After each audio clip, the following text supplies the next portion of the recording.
Kevin, welcome to South Shields Football Club. What do you make of the place? Yeah, very impressed, especially the pitch.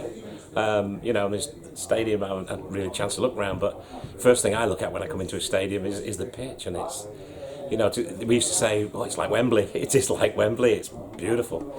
So well done. And for it to be in Tier 6 as well, and to see these sort of facility at that level, I guess it shows the sort of hotbed that the North East is for football. Yeah, but even level 6, it's pretty professional. I think people think because it's a long way from the Premier League, some of these smaller clubs are well run, better run than some of the bigger clubs. Level 6 now, Scunthorpe United, my team where I started. So it's still a great level of football and tough to get out of. But when you see places like this and you see the work that goes into it and stuff like that, you can see them climbing. They've done it before, way back in the history. And, this is a hotbed of football. I mean, no one needs to tell anyone that. In this area, if you get it going, you won't have a problem filling the place and stuff like that. So, yeah, I'm really pleased. It's much better than I thought it would be. I don't know. Remember, my expectation was like when I used to play 40 years ago. The pitches are down at this level wouldn't be anything like that. You're here tonight to appear to talking with Peter Reid. How nice is it to appear alongside Peter and to sort of relive some of those memories? It's great. I mean, obviously, I've known Peter a long time. I'm a little bit older than him. I can remember when he first came on the scene and he got to Everton. Obviously, when he was at Everton, by that time I'd finished, but I was obviously still watching the game. Very successful. He's one of the game's real nice guys, and we've stayed friends, even though we've had to play against each other as managers. We've never lost that friendship, so I'm looking forward to it. We always have a good laugh, and people seem to enjoy it. Just want to mention that bit of a friendly rivalry there, Everton, Liverpool, Newcastle, Sunderland. I guess it's always nice to get back involved with that. But this, we have a laugh about it, and sometimes we take the mick out of each other. But at the end of the day, it's a game, football, and I think some people sometimes forget that. Some fans can get caught up in it, and sometimes players and managers. But with me and Reedy, it's always been do the best you can do against each other, shake hands afterwards, and have a drink together. That's the way it should be, And so I'm looking forward to working with him again. I think about a year since I last saw him, so that's about a big enough gap with Reedy. We need a bit of a space. And back in the North East today, how much do you enjoy coming back up here and seeing the people as well? Yeah, really enjoy it. Obviously, it's not just the fact that I played and managed the club. My father was from here, just down the road in Hetton. It's not that far from here.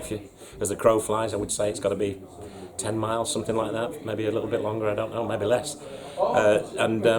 My grandfather was in Durham, so it's always been important in my life. My dad used to talk about Newcastle United, and the players then were obviously different to what you will remember, but Jackie Milburn and all these sort of players, and so even when I came here, I felt like I really knew the club and sort of knew a lot more about it than probably most people who, like myself, were born in Yorkshire. You probably wouldn't know much about Newcastle, but all the uncles who came up from the area, I could understand the language because the Geordie accent is different.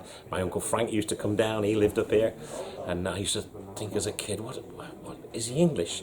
Because he had a really strong Geordie accent, but I realised he was from the North East, and so yeah, it's in my genes somewhere, isn't it? And so that's why I love it so much. And those memories of Newcastle United as a player and then as a manager as well, the first time around, you must really hold them close to your heart. Yeah, all the time at Newcastle. Probably the Mike Ashley little stint aside was always fantastic. Playing there, finishing my career there. In the second year, getting promotion, playing my last game there, leaving on a helicopter, and it was quite special. It's quite a nice way to leave a ground, no traffic, and then of course coming back and managing, and had some great players, and the fans enjoyed it. And we went on an incredible journey. We weren't quite good enough to win the league in the end, but we gave Manchester United and the big clubs a fright. At a time when we'd just come up from the second division. So, it was all good, really. And losing the championship wasn't great, but that's life. You can't win everything. And when you look at the club now in the Champions League again after the season that I had last year, it must fill with a lot of pride to see them back in that sort of place where they belong. Yeah, pride and hope. I think that's the thing. That's what they didn't have under Mr. Ashley. They didn't have any hope, and they couldn't see any light at the end of the tunnel. Now there's a big tunnel there, and there's plenty of light in it, and it's it's not going to be easy. No one's certainly I wouldn't say that because I know how tough it is.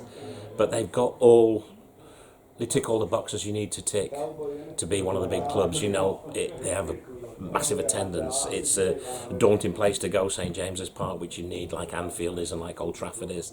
They've also got people now running the club who have appointed the right people, and they have got money. So you put all those things together, and you think the only way is up. It may take a little bit longer than some of the fans might think. Rome wasn't built in a day, but I would say, give it 2 or 3 years, and they've got a great manager. Eddie understands the club, and you've got to get this club. Newcastle is different to any other club, and he gets it.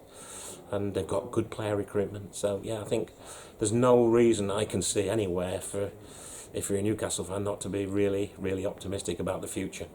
And just finally, obviously you made the successful jump from playing to managing. We've got a manager here in Julio Arca who's played at the Premier League level. Have you got any advice for him and any things that you can pass on to him from your experience of doing that? Well, I mean, you just got to go with what you know and how you feel. I mean, the great thing is he knows the area. He knows where the club has been before, and if you go back in its history, way back, it's in the league. So all those things are achievable. And the one great thing about the game now is it doesn't matter what league you're in, the 6th league, there is a way to get into what you would call the football league, the 4th or the 2nd division as they call it now. There's a path, whereas when I started playing back in the 60s, early 70s, you couldn't get into the league. It was just a closed shop. So the opportunity's there, and it seems to me with this club that there is a lot of drive and desire. So you need that, and then of course you need a bit of luck, and that's the thing. I don't care how good you are at anything. If you don't have that luck, you just can't do much about it. So they deserve luck. You make your own luck, I guess, but they deserve to be lucky because they're doing all the things right. So I'll be watching for the results. I know they played Scunthorpe, I think. Was it at the weekend? Yeah, Tuesday. Yeah. Did Scunthorpe win? Scunthorpe won 3-1, yeah. Yeah, I had mixed things. I thought a draw would have been a good result for me coming here tonight because, obviously I'm born and bred in, not born and bred in Doncaster, but Scunthorpe was my club. That gave me my first opportunity. So I was hoping for a draw there. But, maybe you beat me here now. Level it out.